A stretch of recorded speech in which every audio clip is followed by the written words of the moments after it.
Calling to order the meeting of Monday, June 22nd, 2026. Before we start, I want to give a shout out to Rotaract for their third annual event held on the weekend, River Days, and the Peace River Boating Association for the jet boat races that were held simultaneously with that event. And as far as I can see, I think it was a rousing success, and we all should be very proud that we have an annual event again in Peace River. So thanks to all the organizers and all the people that went out, and thank you to the town of Peace River as well, all the employees that were helping. Okay, let's get started. Adoption of the agenda. Is everybody read the agenda? Is there any additions, deletions? I have none, thank you, Madam Mayor.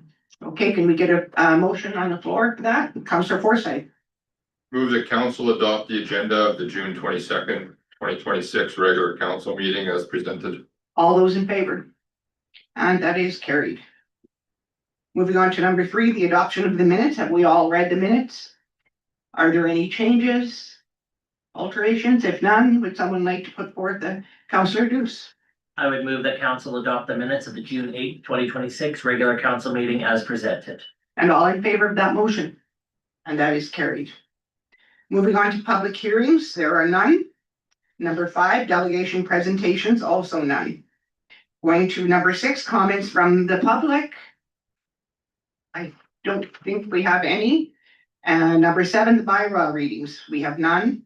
And number 8, unfinished business, we have none. So moving on to number 9, our current business. We'll start with the Peace Regional Mutual Aid Agreement update with Chief Harris.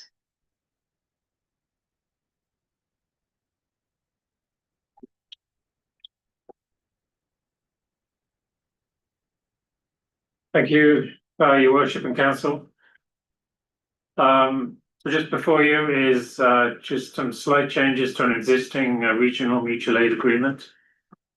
This agreement is between some of our neighbouring municipalities that are listed there. The purpose of the agreement is if we call on each other for mutual aid assistance at any incident that is out beyond the resources of the individual municipality. This agreement has been in place for quite some time. It's just been brought back today. Just because after the last review, there was just some slight wording changes within the agreement. And as per the agreement, those would be ratified by council. The main one being in section 5 or line 5, number 5 of the agreement. Where it says it will be renewed automatically every year and be reviewed every 3 years thereafter. Previously that was 2 years, but then the next number 6 mentions the 5 chief officers of those municipalities discussing it every 3 years. So it just aligned those 2 sentences really. There's been some slight changes in Appendix A highlighted, just adding sort of the firefighter complement to some of the resources. And some slight changes on some of the rates included. So it is an agreement. We don't use it that often. Probably we would call in municipalities for assistance more than they tend to call us, just because of the larger number of incidents we have. It is very good to have this agreement in place. We do work well together with our other municipalities. So for some of those larger fires, like there's the apartment fires we pretty well called in everybody within this agreement. So that's the purpose of that. So I think the request is that the council ratifies the updated agreement and authorizes interim CAO Parsons to sign on behalf of the town. Is there any questions? Are there any questions? I have a one. So historically, before this last revision, did we include firefighters with the machine, with the equipment, or is that something new? It was just the top of the kind of line above that under 3 equipment, where the compensation rates includes the equipment and costs incurred to support the apparatus, which includes facilities, training, insurance, and firefighters. It just listed firefighters there. When Chief LeBlanc in North Sunrise County, when he's sort of the one that brings the review back to everybody, I think he just included some firefighters. Okay, thank you. Any other questions? Anybody want to put a motion on the table? Yeah, for me, Councillor Ward. for me, this is pretty straightforward. I'm very familiar with the agreement, but I'd be willing to put a motion on the floor. Move that council ratify the updated Peace Regional Mutual Aid Agreement and authorize the interim CAO Parsons to sign the agreement on behalf of the town of Peace River. All those in favor of that motion? And that is carried. Thank you. Thank you, Chief Harris. Moving on to the rural renewal stream application renewal with our EDO, Corinne Whitley.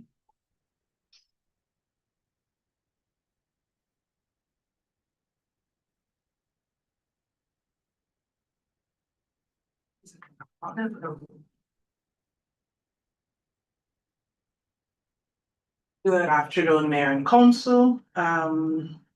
As noted on the request for a decision being brought forward this evening for term under the Rural Renewal Stream program administered by Alberta Advantage Immigration Program has expired, and the request is being made for an extension of the town's participation in the program. As was previously brought to council earlier this year, we have been from the business community, it has been brought to council and administration attention, the need of the program in town. So I'm not gonna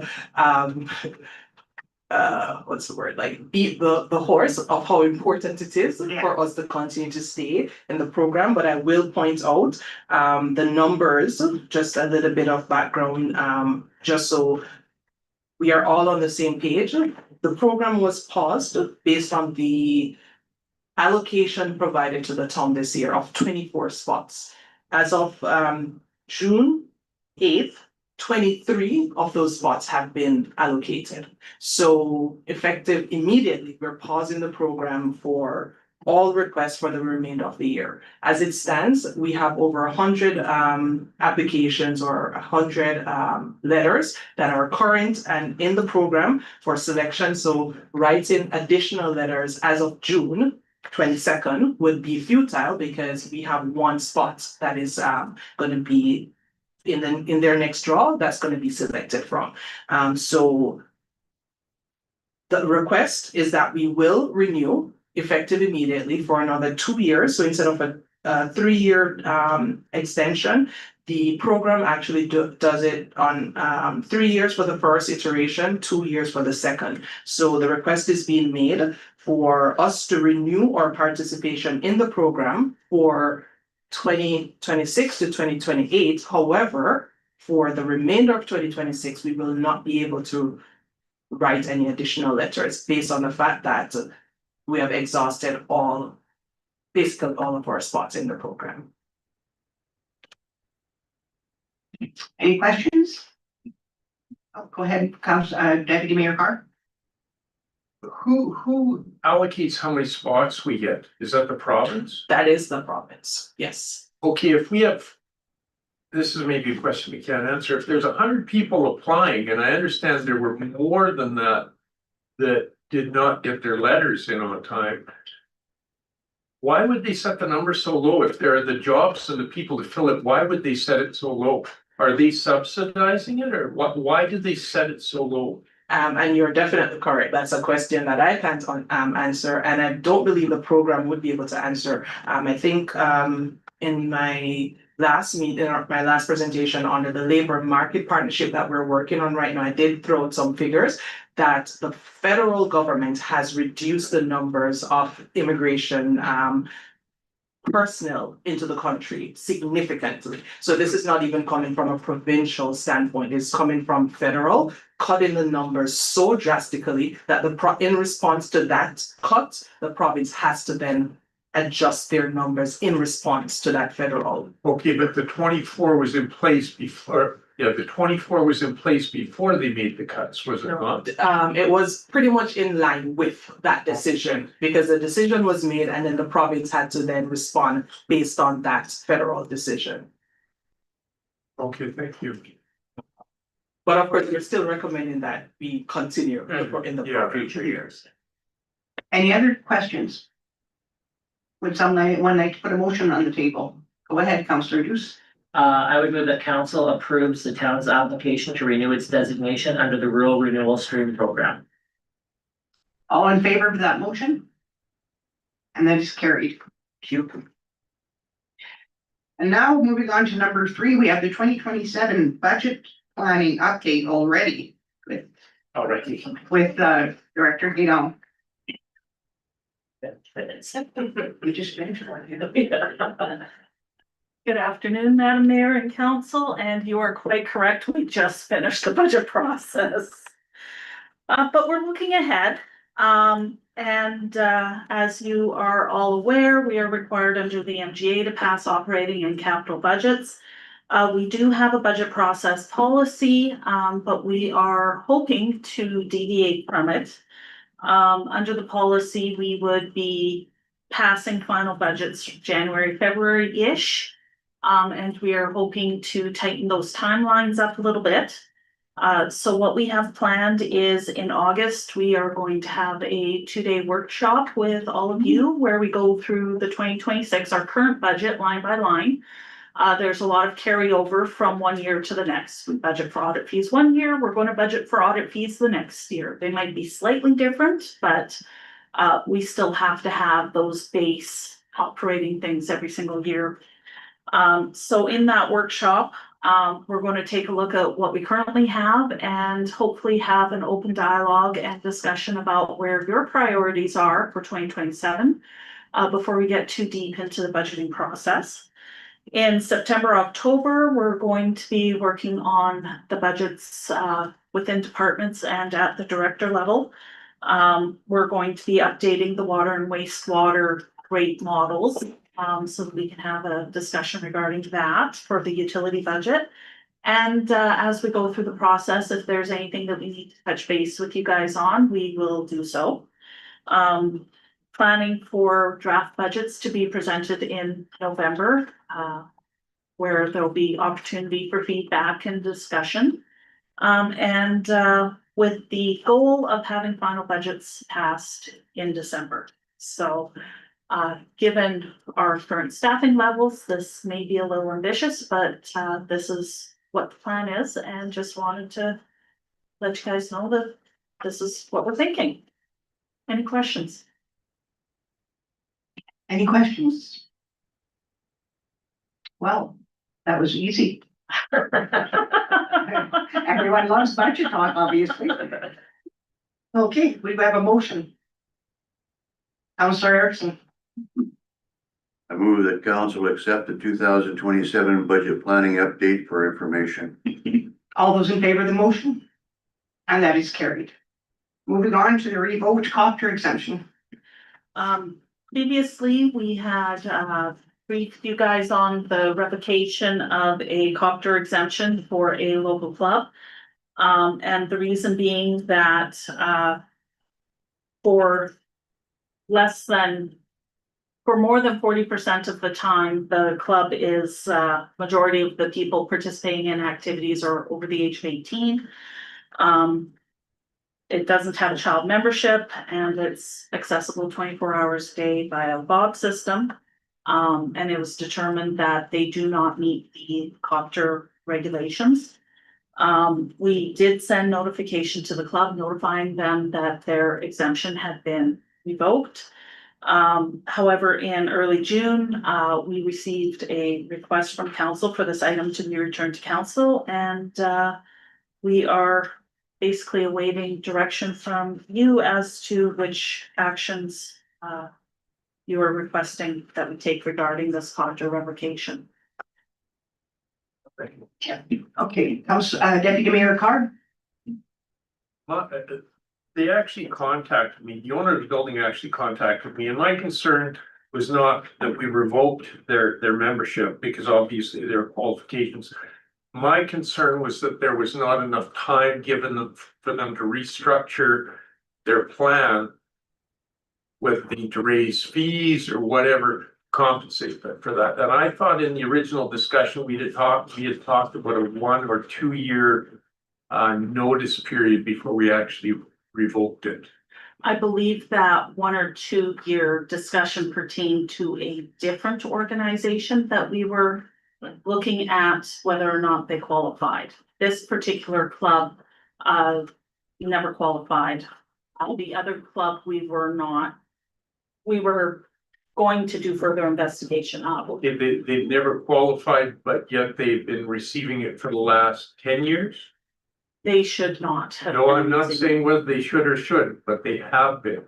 So they've structured their business around assuming they're going to get it.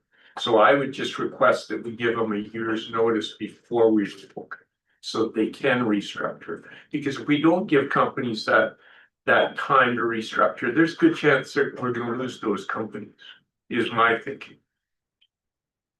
So that's what I would like to see. Anyone else have comment on this? Councillor Forsyth? So I do recall, the discussion where we revoked it. So we sent them a letter. Did they get a bill? Or are they just, is that alerting them that this year's exemption is not in place? But that they still have till like summer of next year to pay? Or were they given a year's bill at the time of this letter essentially? They received the letter and then they received their property tax notice as with the full amount payable. Right. Yeah, I would also kind of agree that it would be nice to give them that year's notice. So they can, I agree with you, Deputy Mayor. Councillor Ford? Good. Councillor Erickson? I'm fine with that too. Interim CAO Parsons. With that in mind, I could provide a proposed motion, being that council moves to approve the cancellation of property taxes for the portion of property leased by the Mighty Peace Barbell Club for roll number 302-300 in the amount of approximately $4,767.51, being the 2025 exemption amount.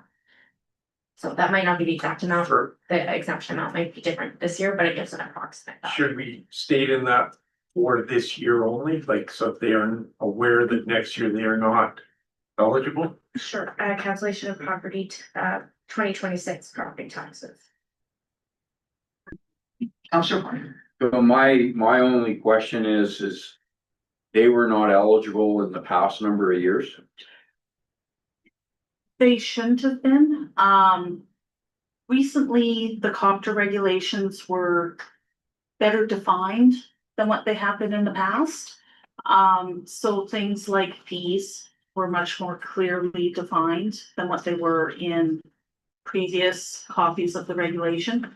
So that allowed us to take a better look at whether or not some of these that were iffy, whether or not they actually did qualify. So my understanding is then they have been receiving, but they're actually not eligible. Right. Okay, then I'll agree with Deputy Mayor. Okay, Deputy Mayor, would you like to make that motion? I can do that. Could you read that there, CEO? CEO Parsons, sorry, No problem. interims, I'll get it right, so. So move that Right. council approves the cancellation of the 2026 property taxes for the portion of property leased by Mighty Peace Barbell Club for a roll number 302-300 in the amount of approximately $4,767.51, being the 2025 tax exemption amount. Sounds good, thank you. Okay, so that is Deputy Mayor, Councillor Ford. Just one more question. So with this and the comment about restructuring, so they could restructure their whole process that with the letter of notice that they got, that if they change their structuring, they could possibly reapply next year and be They could possibly, but given the way they operate and the fact that they have no child membership fees, I highly doubt that they will achieve the ability to have 60% or more of the people participating in their activities being under the age of 18. But the opportunity form is The now there. opportunity, Okay. they can certainly apply along with all the other groups. This is actually Copter renewal Yeah. year. So everybody's reapplying this year for Okay. 2027. Or they could reschedule where they up their fees to cover their taxes. Yeah. If they can. So the option for the group is there, whether they want to up their fees or whether they wanted to restructure Yep. to have that. Be a sustainable involvement. business, yeah. Okay. Yeah. Okay, so we have a motion on the floor. Just a. Oh, go ahead, Councillor Dukes. So administration, if this passes, administration would send a letter to Yes. them, letting them know, okay, that's my only clarification, thank you. Okay, thank you. Any more questions? Seeing none, we will now vote on the motion on the floor. All those in favor of the motion? And that is carried. And we are still with Ms. Guidon. And we're still with Copter. In this instance, we had an organization that was eligible for Copter. And then they moved, notified us of their new premises. And then a year later, they moved again. And this time they did not notify us that they had moved. They had a change in directors. We were unable to contact anybody. When we had sent their initial letter, we had informed them that if they had a change in the board, if they had a change in their location, if they had a new lease agreement, they had to provide us with all the particulars so that we could retain their Copter eligibility. They did not do so. We sent 2 letters by email and by post. They didn't receive the ones by post. They bounced back to us. The emails, I don't know where they went. They didn't receive those either. But they've recently requested that their Copter status be instated. And they've provided us with the information to make that possible. So we are requesting that their Copter status basically be instated and that we provide a tax exemption of the equivalent amount, roughly $5,300 to them. Basically putting them back to where they would have been had they provided us the information a couple of years ago. Okay, are there any questions? Does anyone make a motion? Okay, Deputy Mayor Carr. I move to the council approve request to grant property tax exemption in the amount of $5,319.11 to the Debt Society, their current lease space. All those in favor? And that is carried. Thank you. Moving on to number 6 with Director Bell. Briefing note on the Family Resource Network.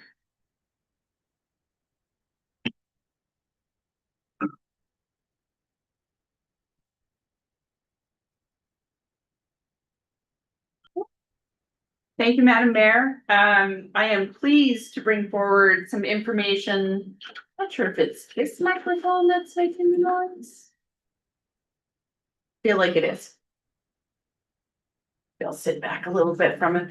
I am pleased to inform council of great news.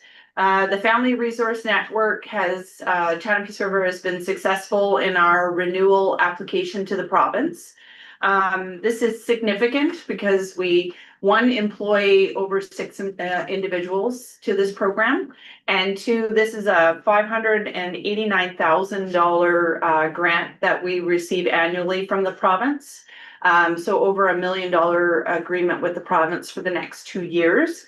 And it is a increase of approximately $100,000 from the previous annual agreement for this particular program.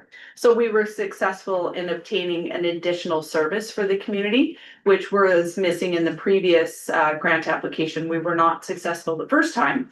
So we were a little more successful this second renewal. Just a general overview of what the Family Resource Network is. We provide services to caregivers, families, children, supports, in-home visitation supports, parenting education and intensive support. The new infant and child development spoke will be early childhood programming, so you'll see a lot more for the 0 to 6. Those are really important early years.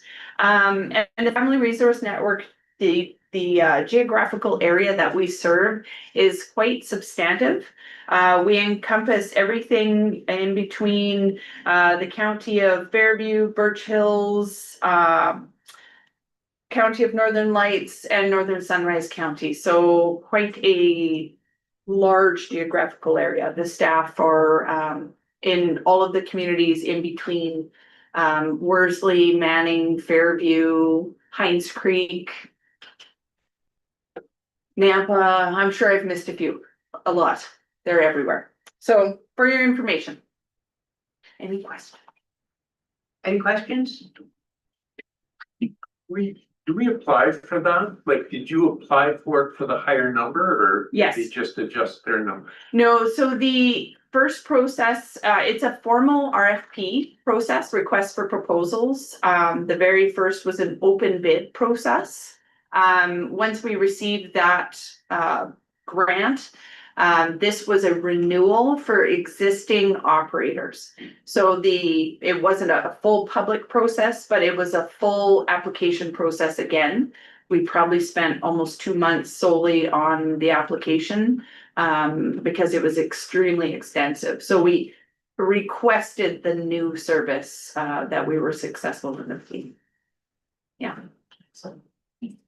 So when you said, so there's an employee all over in those towns, there's an employee facilitating the programming. Yeah, they're not physically located. There aren't enough dollars to have a permanent location in each of those main centers. We only have a permanent location in Peace River. But with COVID has actually been a blessing in some ways. Parents we're doing a lot of programming virtually. A lot of parent support virtually. So we'll do Zoom meetings or team meetings, FaceTiming with clients, and it works very well. They will attend, they have a whole program slate and service slate for each of those communities.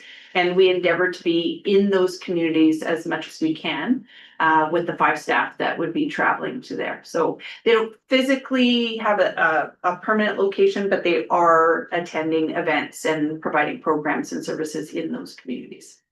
So quite a regional program. Okay, thank you. Any other questions? Okay, how about a motion? Okay, Councillor Duce. I would move that council accept the Peace Region Family Resource Network grant update for information. All those in favor? And that is carried. Moving on to the Baytex Energy Center Extended Ice Season request. Thank you again.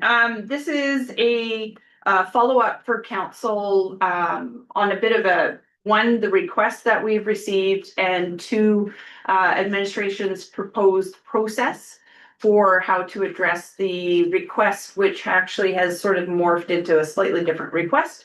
So council received a request in March of this year for early ice in July to install ice, and our normal ice starts beginning of September with early requests usually from our minor hockey group for ice last 2 weeks of August. The request that council received was for ice installation in July. We knew that we needed at least a year to take a look at this potential change in level of service, because our staffing model we're not as flexible in our staffing model to change that quickly to the request being this upcoming July. So I've been in touch with via email to the individual that made the request once a month since the request was received in March, and I have to date had no response from that particular individual. So I'm kind of at a point that we're going to set that individual's request aside and address what our user groups have provided us with some feedback most recently at our ice allocation meeting. That was June 2nd, early June, whenever it was. I attended the meeting and asked the user groups for their feedback, what they would like to see based on the individual's request. And It was fairly unanimous in a very informal setting. This was not a formal request, but the informal feedback we received was July was not their preferred time. They don't believe families or their organizations would be as active in July. Their interests seem to be spring ice, April, May, possibly June. With that information, what I am going to proceed with to formalize that feedback is send each current user group sort of a survey, a request for their proposed times, how many hours, which months, which weeks, if they could tell us of what they would like to see if we were to proceed with some sort of spring, early ice. And if it is July, then we need to know that too, because they would go back to their respective organizations and have further conversations from each of their organizations. So I'm providing those user groups with that form by the end of this month, early July, and asking them to provide us with sort of a commitment as much as they can at this point by mid-September. So they have a chance. Most groups will be fairly inactive through this month and July. So I want to give them a little bit of time, but they'll be wrapping up again in August. But we also need this information sooner than later, because council will be asked to address this from a level of service perspective. And it is also a budget conversation, which we introduced earlier in this evening, that budgets are going to start sooner than later. So we can't leave this too late because it does have budget implications. So we'll have to find sort of a parallel process through that budget decision making, as there potentially has implications. So I am proposing a bit of a process that would include that what I bring forward to council in a formal report, sort of an overview of potential staffing model impacts. Impacts potentially to other users at the facility. There are some regular events that happen in some of those spring months. What would the implications of that be? Are there alternate ways to manage that? Are there alternate ways to manage the staffing impacts, the costs and revenues? Because if we're putting in ice, we're asking for payment for said ice, so there is potential for revenues. There is a potential expense because of the extension of ice, but maybe not as bad as if we were doing July. So I'm proposing to bring you back some more formal detail, and would request if you have any thoughts of any additional information you'd like to see in that level of service report. I would appreciate your thoughts and feedback. I do have a question right off the bat. There's two events that this will impact, which would be the powwow and the trade fair. So how does that fit into this? That's what part of the report would cover, because we would reach out to both of those organizations and get their feedback. So I don't want to take a unilateral communication route just through the user groups, because our annual events have substantial input and impact also. So we'll be reaching out to those organizations, because this would be a potential change of level of service. And I think that's how I'm presenting it here this evening, and for council to consider when you're speaking to members of the public. The current level of service is ice being installed 1st of September to the end of March. Any adjustments to those standard ice season, our early ice is already in place in terms of a mechanism under the current fee bylaw, and it's been in place. I actually haven't looked back of how long that's been in place for. It's been in place for a while. So we will put in ice early if requested by a user group, and it has typically been minor hockey over the last decade at least.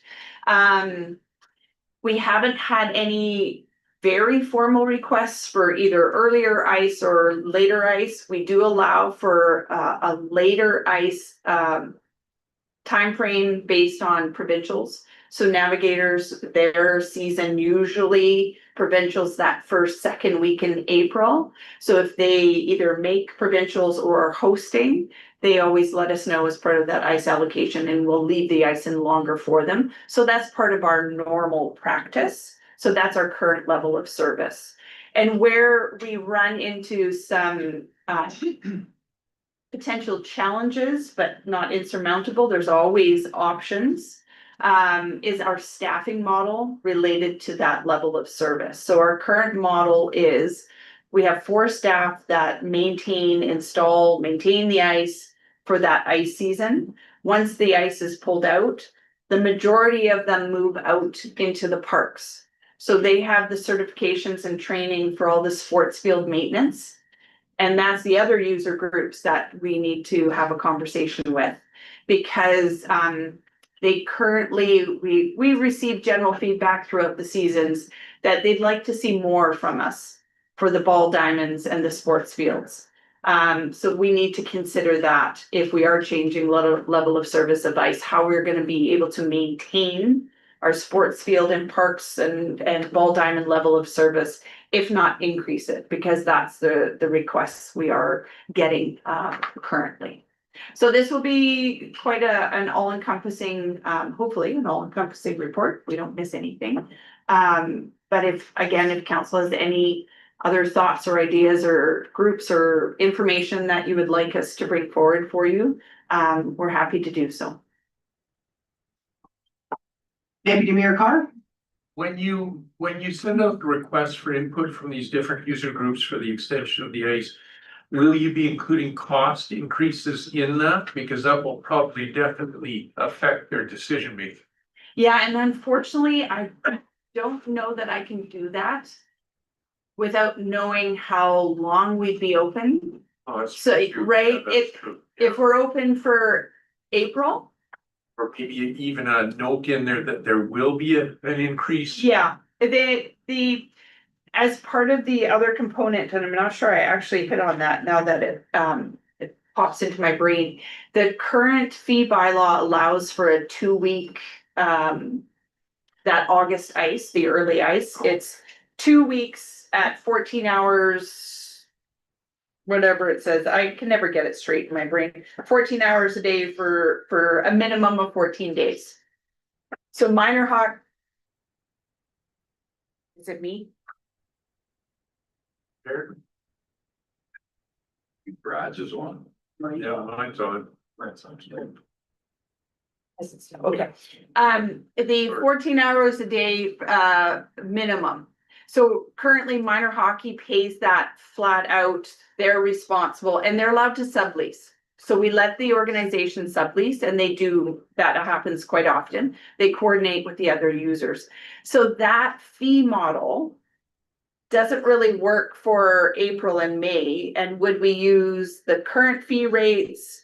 Other communities, excuse me, Town of Slave Lake doubles their fee rate for spring and summer ice. So it's an automatic double the current ice season rate for their April, May, June ice. So we will have to look at that piece also in regards to this whole conversation.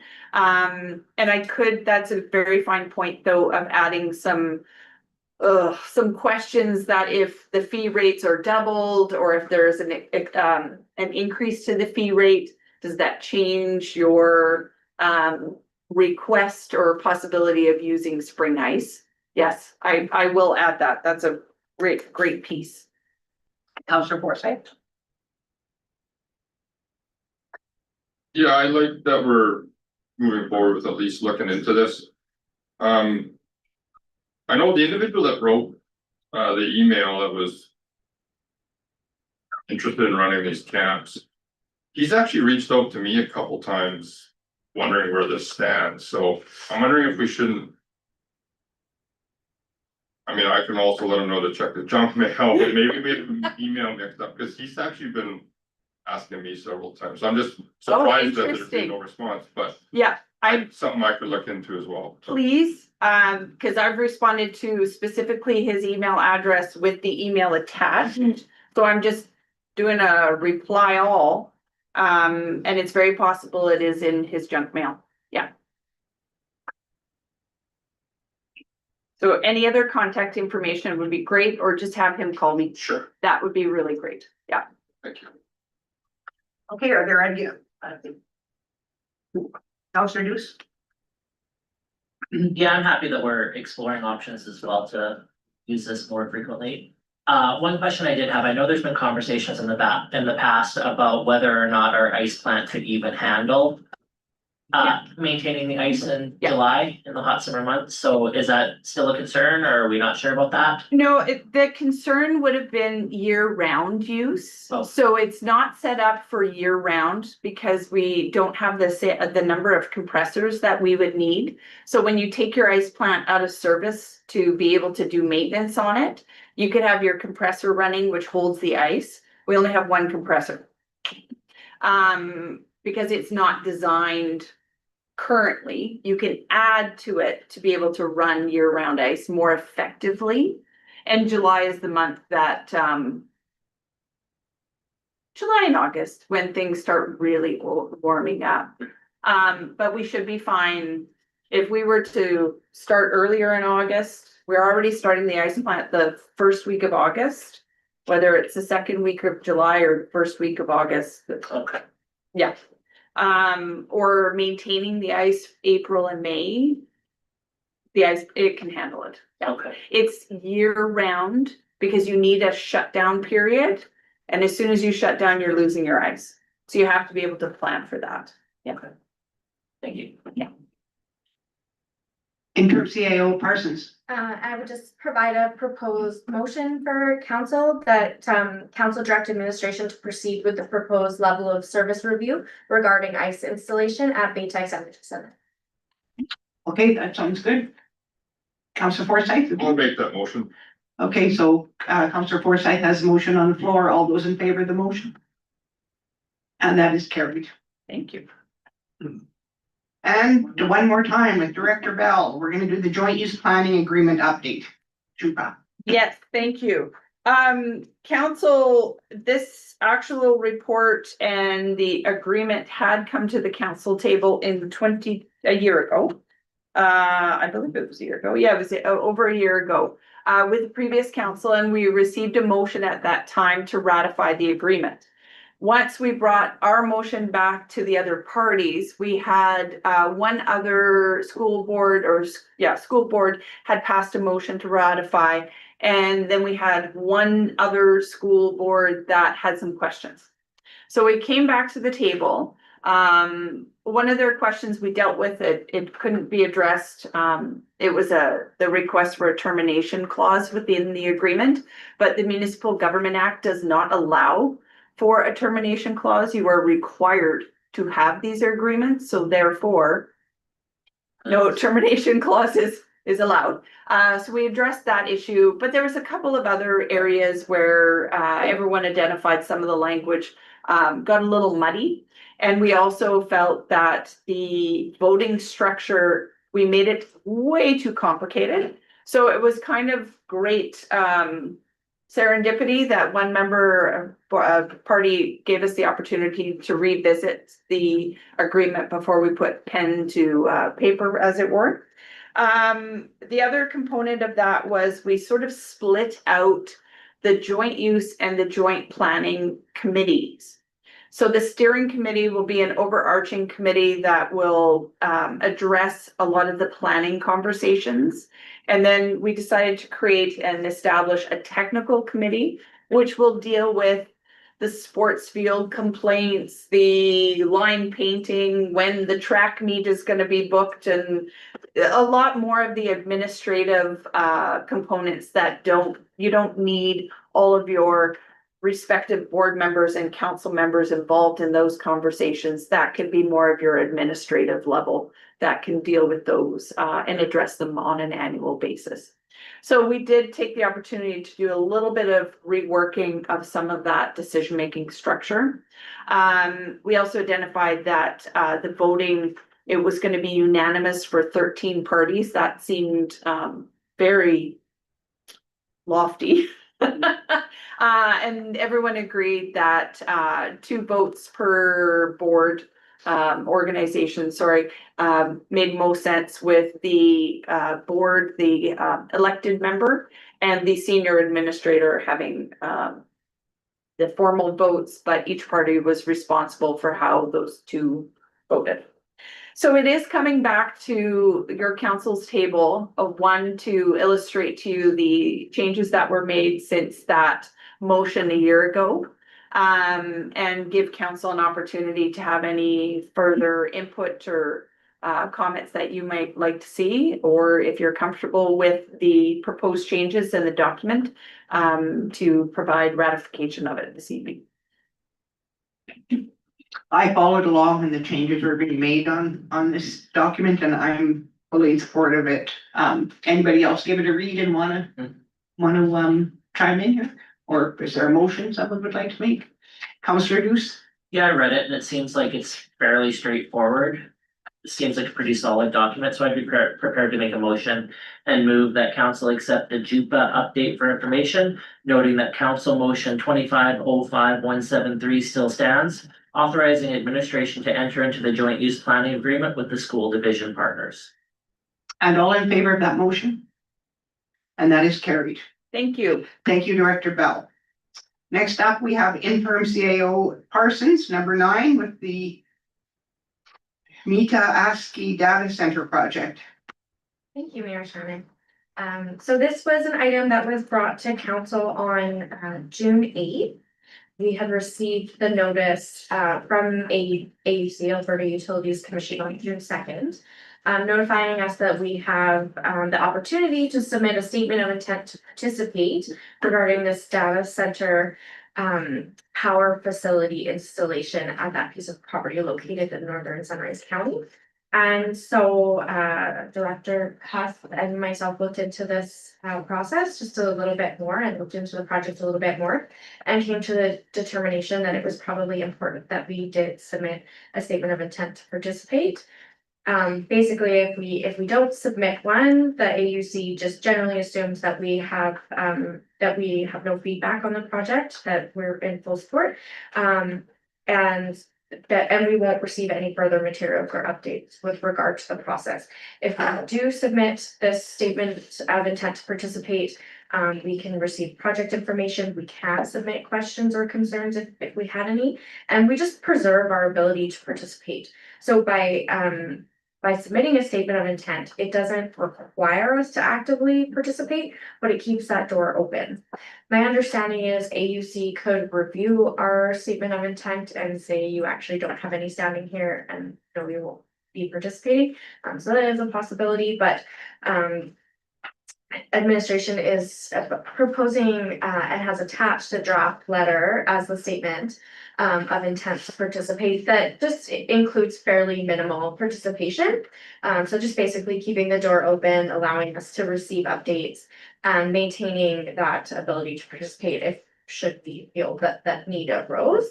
But nothing to the level of a full participant, which would be like writing an official submission, providing evidence, potentially having an expert or somebody present that evidence, and we haven't determined a need to participate that fully.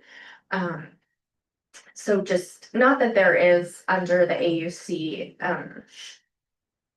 actual defined levels, but they do give a general guiding platform that you can kind of be that observer or you can be that full participant. And so we were suggesting that we would go in as just an observer of the process and just maintain that door being open. So the letter is attached, the draft letter is attached for council's review if they had any concerns with that. But otherwise, I'm open to any questions. Any questions?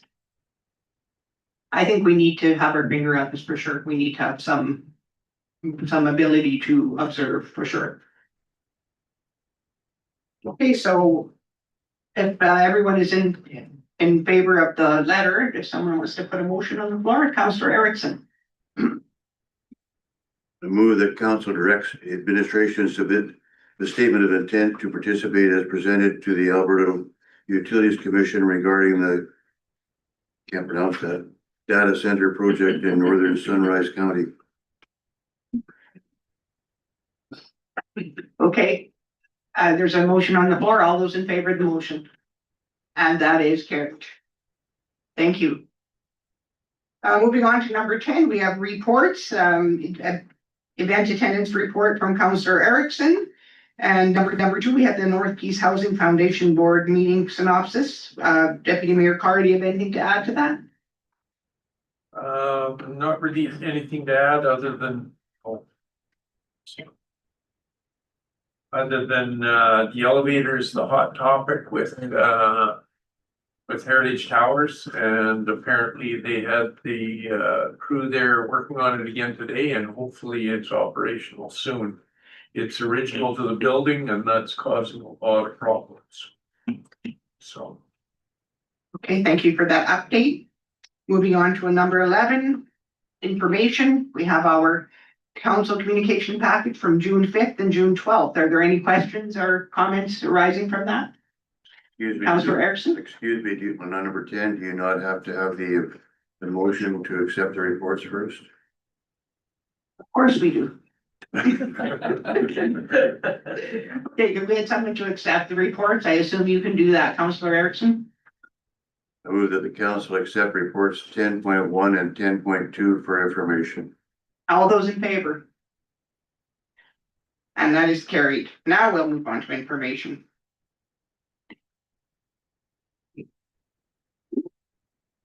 Okay, so we went through the council communication package. Anyone have any questions or anything on that? If not, then we better do one of those motions that I seem to forget here. And okay, Councillor Forsyth. Move the council accept item 11.1 for information. Thank you. All those in favor? And that is carried. Number 12, notices of motion, we have none. And that will bring us to number 13, which is moving into closed session. We will not be coming back to live stream after this, so we will see you.